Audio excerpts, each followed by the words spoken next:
I should warn you that this podcast may, well, in fact, not may, probably will raise more questions for you than give answers. This whole thing of idealism and realism has raged for millennia. So let me give a few definitions, well, as near as definitions as I can give. The word idealism doesn't refer to the common usage of it, of that word. Normally we say he was a very idealistic person, or he was full of idealism. We're not talking about that kind of thing. The idealism that's being talked about here is the notion that everything is mind.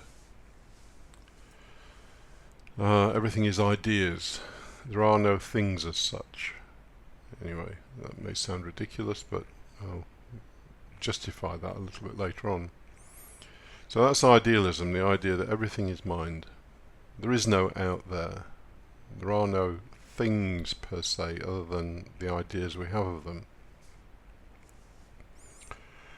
And then there's realism. Realism says, and this is the opinion of most people, realism just says, well, the world's made out of matter, and we are just blobs of matter in a universe of matter.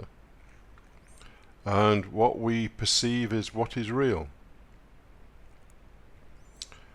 It's easily shown that that's not the case. So, for example, to talk about realism for a moment, there's an extreme view, which is naive realism, which says, everything I see is exactly how it is.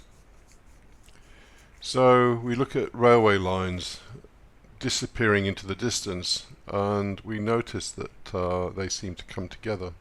Do they really come together? Well, we can walk down the railway lines and they never seem to come together, but they're always together in the distance.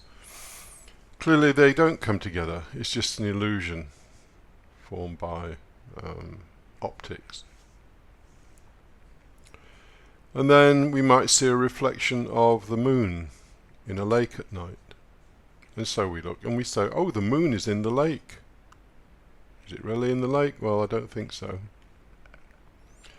And there are endless things of that nature. Our senses deceive us, so it isn't really just sensible to say what we see is real. It isn't. There are all kinds of tricks and illusions. So let me get back to this whole thing of idealism versus realism. There are shades of grey. Naive realism that I've just talked about, which just says everything is as I see it. That is reality. And then there's idealism, which says everything is mind. There is no matter as such. There is no out there. And then there are shades of grey in between. So some people said, well, actually some of the things we see are real, and one of the classic examples of that was shape. So when I look at a square, it really is square, and every creature will see that as square. But colour, well, that's subjective. Some people are colourblind, and they will see something different. So colour, they said, was in the mind, and the shape was out there. Well, a bat using sonar probably doesn't see a square thing as a square thing. So it's still a bit subjective. So the debate has raged for a long, long time as to whether there's anything out there, or whether what is out there is the only thing that is real. My own leaning is towards idealism, for reasons that I'll now explain. I should add that to say everything is mind, or everything is matter, at one level makes no difference. It's just a label.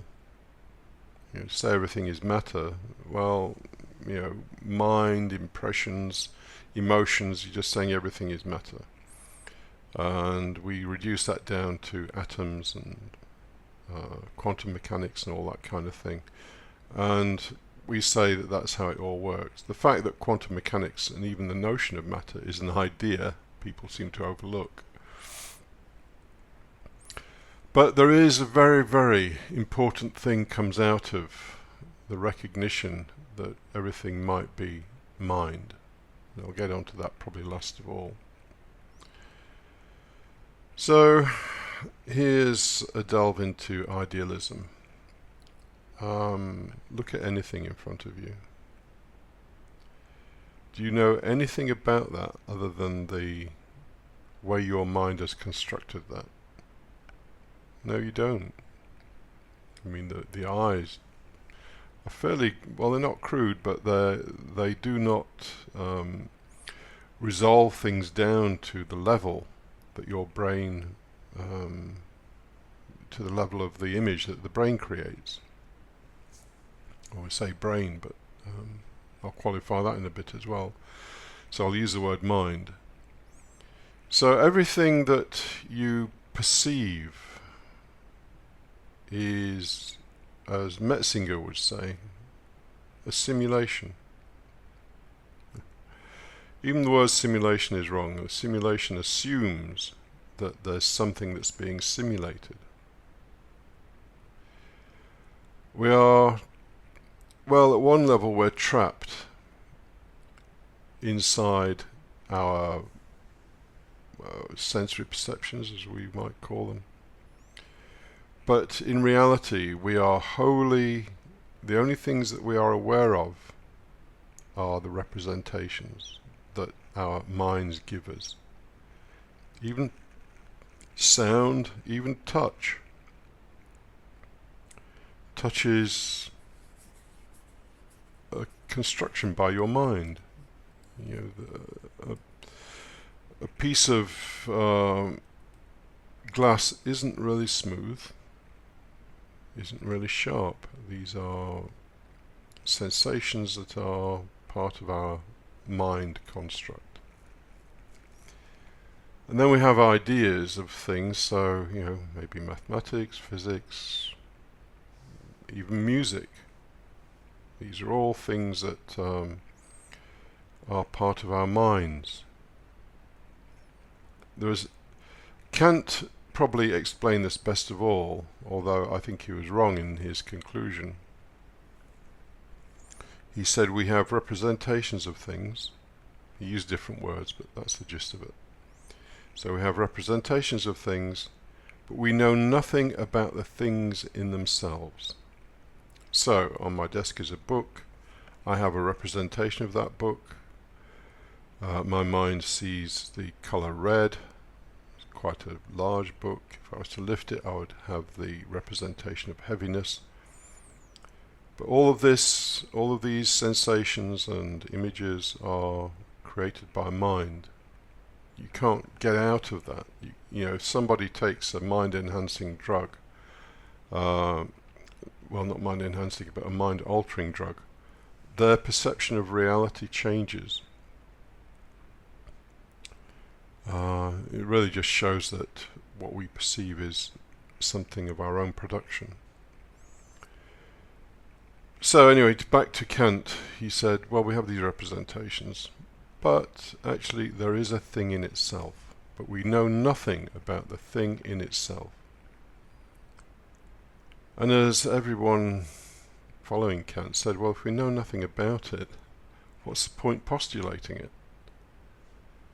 So Kant used the thing in itself for other purposes, but at the end of the day he said we know nothing about it.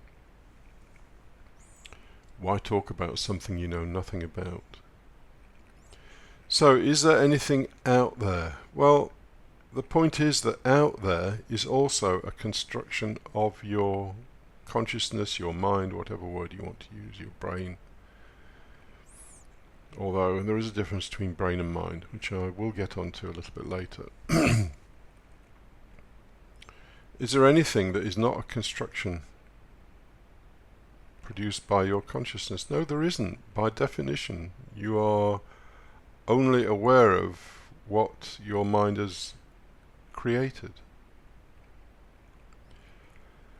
And then somebody might say, well, you know, when I look at that, it's square, and when you look at it, it's square, and when everybody else looks at it, it's square. And that would kind of point to the idea that there is a common mind. This is something that George Berkeley, or Bishop Berkeley as he's known, proposed in his work, that actually he used the idea of God. God was behind the common mind, if you like. And Spinoza said his aim was just to show that our mind is part of the whole of the mind of nature. Yeah, there's a lot I could say about Spinoza. Spinoza was an idealist. He doesn't state it explicitly, but in one of his propositions he says we only have ideas of things. So we have ideas of things that we think are external, we have ideas of our own thoughts, we have ideas of our own bodies, but they're all ideas. So he was saying that we are, I use the word trapped, it's not really trapped, I mean this is our world. We are contained within the world of, I was going to use the word representation, so representation implies that we're representing something. As Kant says, we don't know the thing in itself, if there is a thing in itself. So there's just mind. There's a fairly neat demonstration that this view that it's all mind may be correct. So various people have written books recently about I think one was called The Unreasonable Use of Mathematics, or something like that. He was talking about the fact that mathematics applies with an uncanny accuracy to the world. Now, mathematics is concerned with abstract notions, so commutativity, not a word that most people use, but it's key to mathematics. Imaginary numbers. The square root of -1 isn't a number that you can see, touch. You can't have the square root of -1 apples. You can't represent it in real life, or so-called real life. But the square root of -1, which is the root of all imaginary numbers, is absolutely indispensable in the way we treat the world in physics and engineering and various other things. So it applies to the real world. And there are abstract geometries which have no corresponding reality, but again they turn out to be absolutely essential in our understanding of the world.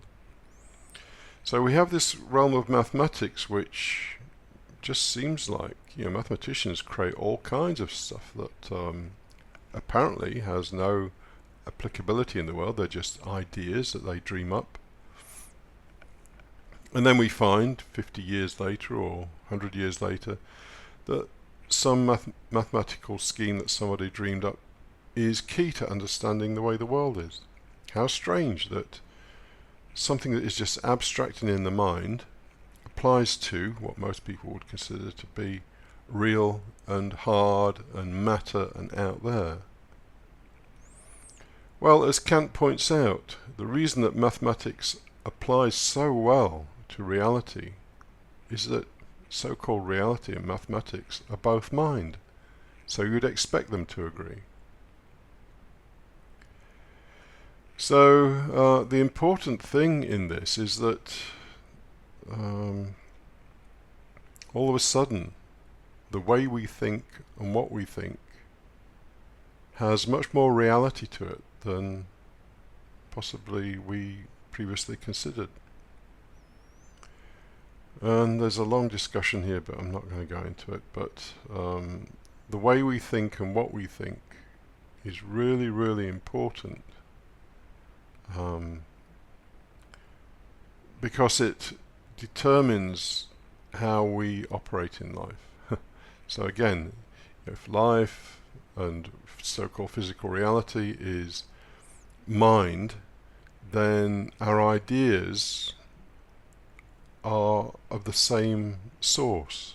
Our ideas and physical reality and life are all the same thing. So our ideas had better fit well with what is actually real.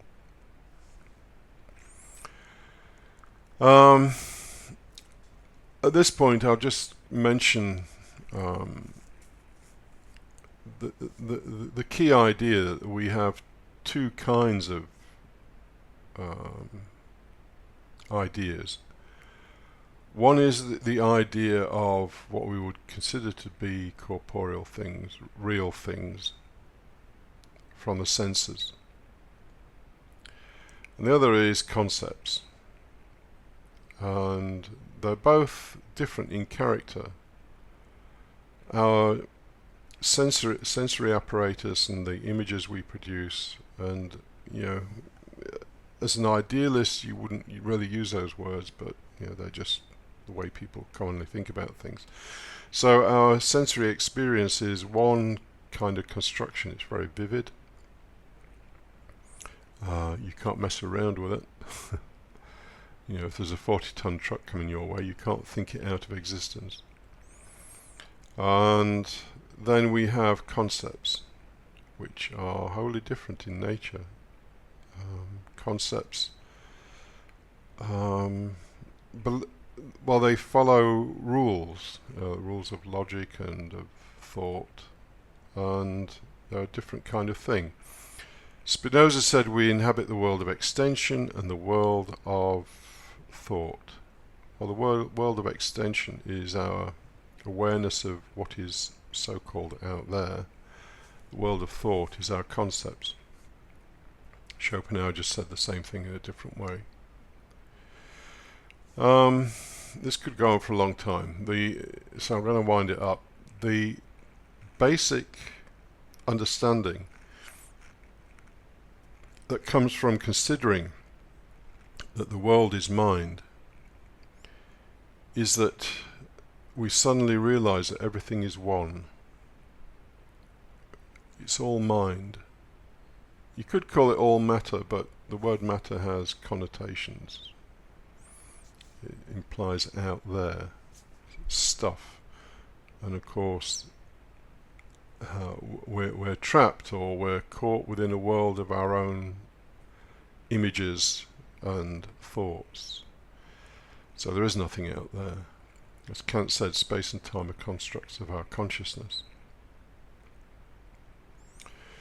So the big payoff from considering that everything is mind is that all of a sudden you realize the importance of what you think and the ideas you have, and that there better be some correlation between your ideas and your thinking and what is so-called physical reality, because the two come from the same source.